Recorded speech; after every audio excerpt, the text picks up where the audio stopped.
সবাই বলে ছোটোবেলা থেকে আপনাকে দেখছি। এখন আমিও নিজেও যে ছোট থেকে কাজ করছি, আমি নিজেও অনেক ছোটোবেলা থেকেই কাজ করছি। তো তারাও যেরকম বড় হয়েছে তাদের বয়সের সাথে আমিও সেই বয়স নিয়েই বড় হয়েছি। চলচ্চিত্রের জনপ্রিয় অভিনেত্রী পূর্ণিমা নামটা শুধু একক নয়, প্যারালালভাবে মৌসুমী, শাবনূর, পপি, পূর্ণিমা এই চারটা নাম সমান তালে জনপ্রিয়। দর্শকরা বরাবরই আপনাদেরকে সিনেমা পর্দায় দেখতে চায়। যে এই যে গ্যাপটা রয়েছে, তাদেরকে মিস করেন? এটা তো আসলে যখন যে শিল্পীরা যে সময় ছিলেন তখন সেই সময় তারা ব্যস্ত ছিলেন। তারপর আমি যখন আসলাম আমরা একই টাইমে তখন তাল মিলিয়ে কাজ করছিলাম। তো গ্যাপ তো একটা সৃষ্টি তো হবেই, এটা তো মানে নেচারাল একটা জিনিস। সবসময় তো একই রকম সময়, একই রকম বয়স, একই রকম স্ক্রিপ্ট থাকবে না। স্যান্ডেলিনা সো, রূপচর্চায় আভিজাত্য। তারাও কাজ করে গেছেন, আমিও কাজ করে গেছি, আমাদের পরের জেনারেশন আরও অনেক শিল্পীরা এসেছেন। সো কাজের জায়গাটা মিস করি, সেই সিনেমার সেই সময়গুলো মিস করি।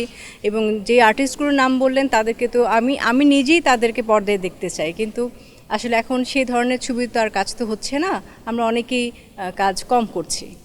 মনে হয় আপনার জন্য এই একটা শব্দ মানে উদ্ভাবন হয়েছে, সেটা হচ্ছে ক্রাশ। পূর্ণিমাকে দেখে ক্রাশ খেলাম, বা উনি ন্যাশনাল ক্রাশ, এই শব্দটা মনে হয় অন্য কোনো অভিনেত্রীর সাথে বোধহয় কেউ তেমন একটা ব্যবহার করে না, যেটা আপনাকে বলে দর্শকরা এত ভালোবেসে। কি বলবেন যে আপনি যে সকলের ক্রাশ? এটা আমি নিজেই তো শুনেছি বা শুনছি, এটা আমার জন্য সৌভাগ্যের ব্যাপার। আমাকে সবাই পছন্দ করছে, যাদের কথা বলছেন, তরুণ হোক, যারাই হোক, এখনকার জেনারেশন হোক, তারা যে আমাকে জানছে, চিনছে আমার কাজ নিয়ে এবং আমার নামটা বলছে, ক্রাশ হিসেবেই বলুক, এটা আমার জন্য একটা অ্যাচিভমেন্ট, আমার এতদিনের ক্যারিয়ারের একটা অ্যাচিভমেন্ট। তো এটা শুনতে বা জানতে এখনও ভালো লাগে। আরেকটা জিনিস আমি জানি, যেহেতু আপনার বায়োগ্রাফি আমরা যেগুলো পড়েছি, দেখেছি, সেটা হচ্ছে আপনি স্কুল লাইফ থেকে চলচ্চিত্রে এসেছেন। সবাই আপনার রূপে এতটাই মুগ্ধ হয়, অনেকে বলে যে আমরা মানে বৃদ্ধ হয়ে যাচ্ছি, পূর্ণিমা আপু একদম সেই টিনেজারই রয়ে গেছেন। মানে তারা খুব মানে কী করে আদর করে হিংসা করে আপনাকে, আপনিও খুব এটা এনজয় করেন। আমি অনেক মানে উপস্থাপনা বা দর্শকদের দেখেছি। কেমন লাগে বিষয়টা? আপনি তো আমার অ্যান্সারটা বলে দিয়েছেন যে আমি এনজয় করি। এখন এটা একটা কমন লাইন হয়ে গেছে, সবাই বলে ছোটোবেলা থেকে আপনাকে দেখছি।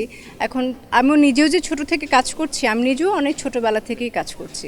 তো তারাও যেরকম বড় হয়েছে তাদের বয়সের সাথে আমিও সেই বয়স নিয়েই বড় হয়েছি, এই হচ্ছে পার্থক্য।